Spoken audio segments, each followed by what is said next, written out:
Laser cutting 3D animal models. Place MDF on the platform.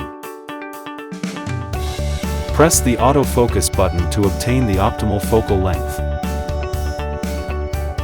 Set the laser parameters. Press the start button to begin the processing. Laser engraving in progress.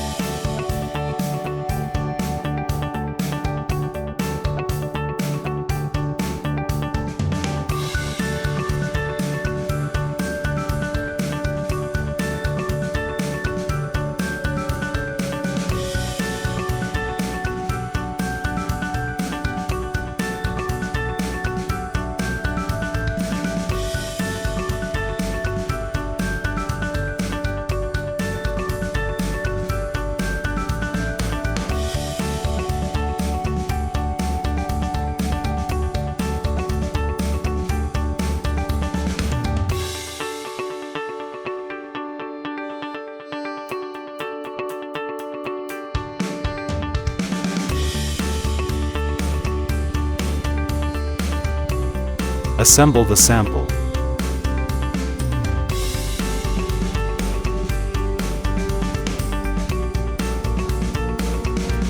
Sample is completed.